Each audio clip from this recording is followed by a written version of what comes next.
Jumpa lagi di TV. Ya, TV terjangkau dengan ukuran 32 inci, apa nggak terlalu kecil ya buat sekarang ini? Sebetulnya enggak ya. Untuk yang emang memiliki ruang cukup terbatas, TV ukuran 32 inci terbilang pas dan masih akan terlihat besar. Dimensinya seharusnya nggak terlalu banyak makan tempat, tapi luas layarnya masih mencukupi banget. Ya, di atas meja saya aja katanya gede ini ya. Ya, karena itu produsen televisi masih terus merilis produk TV berukuran 32 inci ini, bahkan sampai Smart TV-nya sekalipun ya. Contohnya produk dari Toshiba yang satu ini, Smart TV 32E31KP. Kali ini kita akan bahas mengenai Smart TV terjangkau yang harganya 2 jutaan dari Toshiba ini. Oke, Toshiba 32E31KP. Ya, ini adalah sebuah Smart TV.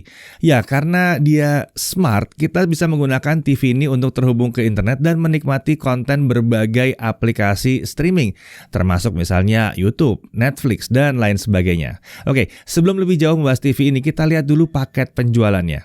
Tentunya ada unit TV-nya, lalu ada 2 buah stand untuk TV ini lengkap dengan baut untuk pemasangan ke TV ya. Lalu ada remote control dengan 2 baterai AA serta paket dokumen. Untuk desain TV ini terlihat modern dengan bezel yang tipis. Bezel kiri, atas, dan kanan di bawah 10 mm. Itu sudah termasuk dengan border hitam di sekeliling layar dan frame TV-nya. Kalau cuma frame aja ini tipis ya, di bawah 2 mm bahkan. Untuk bezel bawah layar juga relatif tipis, hanya sekitar 18 mm saja. Di bagian dasar TV terdapat LED indikator yang akan menyala merah saat TV standby. Ada juga tombol power yang terletak di area sebelah kiri LED indikator tadi. Ada juga tempat pemasangan stand di dekat ujung dasar TV. Stand dari TV ini mengusung gaya Y yang terbalik gitu ya. Nah, stand ini mengangkat TV sekitar 5 cm dari permukaan meja. Dan walaupun terbuat dari plastik, tapi tetap terasa kokoh dan membuat TV ini berdiri dengan aman. Beralih ke belakang, ada area yang terlihat menonjol di bagian belakang, di bagian tengah, dan di area dekat bagian bawah. Kabel power terpasang permanen di sisi kiri area yang menonjol tersebut. Untuk konektor I/O lain ditempatkan di sisi kanan area tersebut, juga menghadap ke samping. Ada 4 lubang mounting untuk pemasangan TV ini ke bracket dengan ukuran 100 x 200 mm. Secara keseluruhan, TV ini menggunakan warna hitam yang menghadirkan kesan minimalis yang terlihat modern. Desain TV ini juga hasil karya dari desainer-desainer Toshiba Laboratory di Jepang. Jadi tidak heran bila hasilnya keren. Dimensi ini tanpa stand lebarnya 717 mm, tinggi 428 mm dengan ketebalan 86 mm. Sementara kalau pakai stand, lebarnya tetap 717 mm, tentunya tinggi 473 mm dan ketebalan 186 mm. Bobotnya hanya sekitar 3,9 kg saja dengan standnya. Terbilang ringan ya TV ini ya, jadi kalau mau dipindah-pindah gampang nih. Untuk spesifikasi diagonal layar 32 inci dengan resolusi layarnya, Toshiba menyebutkan bahwa ini adalah 1366 x 768 pixel. Displaynya adalah TFT LCD dan backlightnya adalah direct LED. Surface treatmentnya itu anti glare, jadi nggak banyak memantulkan bayangan. Color depth-nya adalah 8 bit dengan brightness 250 nits. Refresh rate-nya tentunya 60 Hz ya. Untuk pendukung kualitas tampilan dia menggunakan Rexa Engine HG dengan Essential PQ Technology. Ini adalah hasil tuning dari ilmuwan di Toshiba Laboratory di Jepang. Fiturnya ada Picture Optimizer, ada Contrast Booster, ada Digital Noise Reduction, ada Game Mode, dan ada Sport Mode. Ada juga Auto Signal Booster. Untuk audio dia pakai Rexa Power Audio 2x8 watt speaker. Fitur-fiturnya ada Dolby Audio dan ada DTS Studio Sound. Untuk smart feature-nya, SoC-nya pakai quad-core Cortex A53 dan OS-nya adalah VIDA U4.2. Konektivitasnya udah Wi-Fi 4 dan tentunya ada Ethernet juga kalau mau yang lebih stabil ya. Untuk TV itu tentunya bisa digital dan bisa analog juga. Mendukung TV digital dengan standar DVB-T2 yang digunakan di Indonesia. Bahkan dia juga punya DVB-S di sini. Untuk konektor I/O kita udah bahas tadi, dia mengarah ke samping semua. Di sini ada digital audio out, ada 2 USB 2.0, ada 2 HDMI, dan ada 3 RCA untuk analog AV input.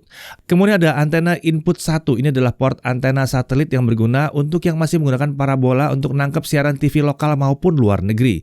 Dan ada analog audio out atau audio jack 3,5 mm. Lalu dia ada lagi antena input yang kedua, yang ini seharusnya kita bisa pakai untuk antena TV di Indonesia, baik itu digital maupun untuk analog ya. Kemudian ada Ethernet di sini. Nah, untuk HDMI, semua port HDMI di TV ini merupakan port HDMI 1.4.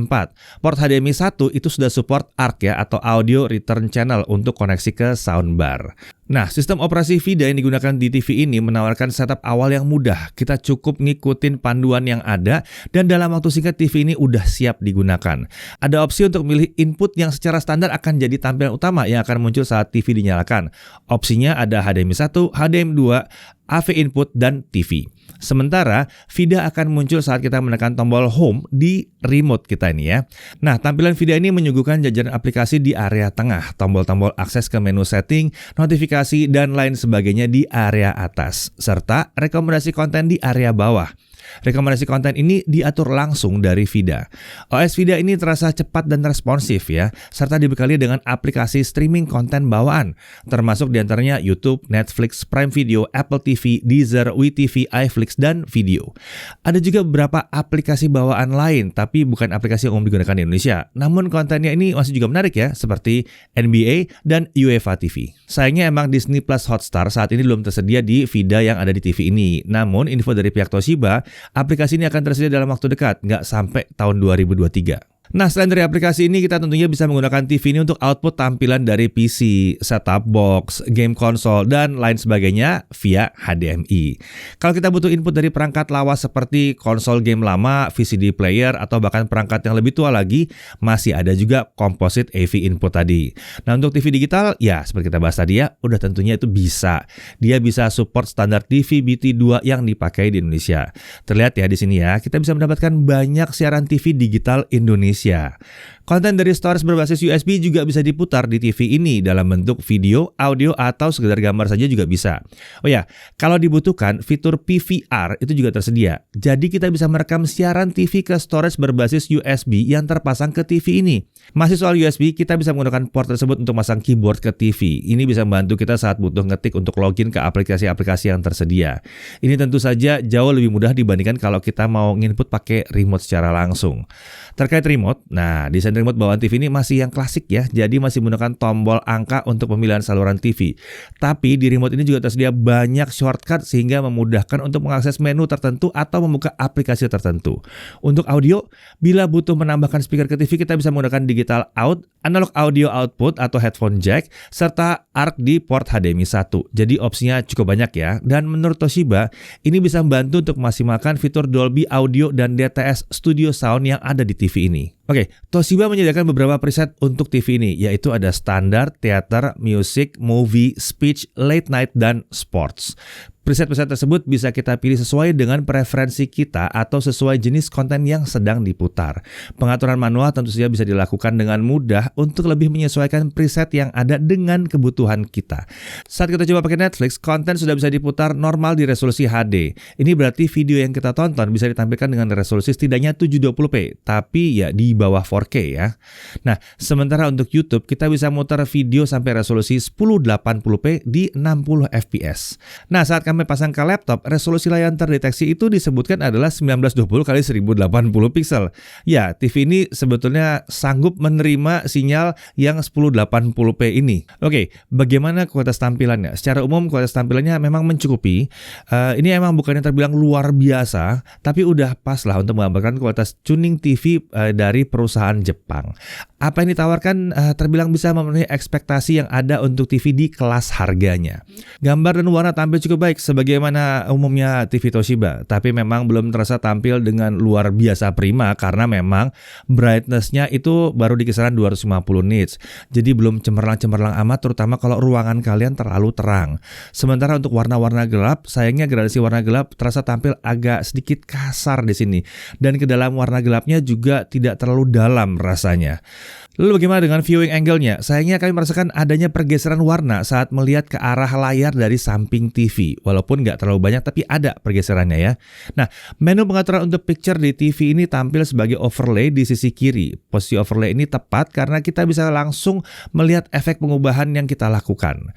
Kita juga tidak harus menutup konten dulu kalau butuh melakukan pengubahan setting. Nih banyak nih TV dari brand yang emang bukan spesialis TV di kelas harga segini tuh mengharuskan kita nutup dulu konten untuk nyeting. Agak aneh tapi banyak loh yang ini nggak perlu.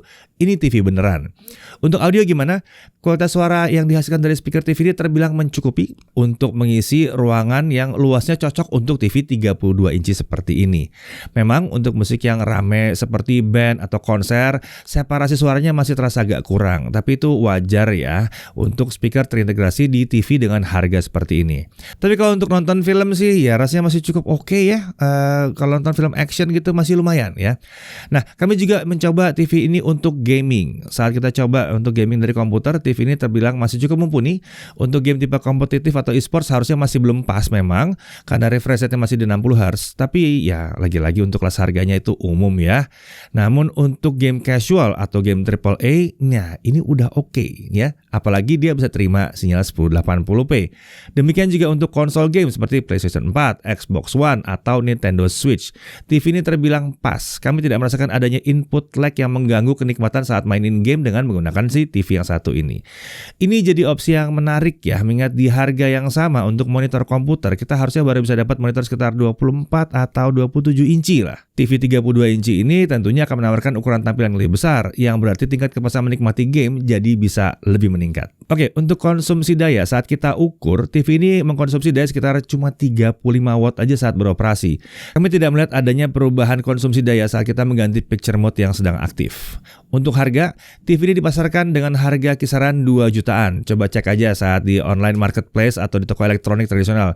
Tenang aja. 2 jutaan itu bukan 2.999.000. Tenang. Cek aja sendiri, cek ya. Harganya berapa? Kalau perlu tulis di kolom komentar, harganya berapa? Kalian nemu paling murah berapa ini ya? Nah, oke. Hal yang perlu diperhatikan. Saat ini memang masih ada aplikasi streaming konten yang belum tersedia di Vida, termasuk Disney Plus Hotstar. Tapi ini harusnya akan terus ditingkatkan oleh Vida, dan untuk Disney Plus Hotstar dijanjikan akan hadir dalam waktu dekat. Aplikasi populer yang sudah tersedia juga udah cukup banyak kok. YouTube, Netflix, Prime Video, dan video juga masih banyak lagi tuh ada di sini ya. Kemudian, poin berikutnya, tidak tersedia opsi untuk langsung membuka home screen Vida saat TV dinyalakan. Jadi kita harus tekan tombol home di remote untuk masuk ke tampilan tersebut. Lalu black level di sini terasa agak kurang ya, jadi warna gelapnya terasa gradasinya agak kasar. Viewing angle juga nggak begitu luas, jadi kalau mau nonton rame-rame ya mungkin yang dari samping akan dapat yang agak berbeda aja dari ketimbang kita nonton dari tengah. Dari sisi keunggulan, nah terlepas dari black level dan viewing angle, secara umum kualitas tampilan TV ini bisa dikatakan mencukupi untuk kelas harganya. Bisa jadi ini efek dari tuning yang dilakukan oleh Toshiba ya. Kemudian speaker terbilang cukup lah untuk kelas harganya. Untuk opsi output audio juga terbilang lengkap di sini karena tersedianya digital out, analog audio out, dan HDMI ARC juga di sini. Dan dia juga udah siap untuk TV digital Indonesia. Dan lucunya dia masih punya port untuk antena parabola. Ini langka untuk TV masa kini ya. Desainnya juga terbilang modern dengan bezel yang lumayan tipis, dan remote-nya cukup informatif dengan banyak shortcut di sini. Ya, itulah hal-hal ditawarkan oleh Smart TV dengan harga terjangkau dari Toshiba ini. Apakah TV ini rasanya cocok untuk kebutuhan kalian? Ya, kalau memang ruang yang tersedia untuk meletakkan TV itu terbatas dan ingin menikmati TV dengan kualitas yang lumayan oke, maka Smart TV berukuran 32 inci seperti Toshiba 32E31KP ini adalah opsi yang patut dipilih karena relatif ringkas, jadi nggak butuh banyak ruang untuk berbagai fungsi yang ditawarkannya. Saya Deddy Irfan, Jaga TV TV.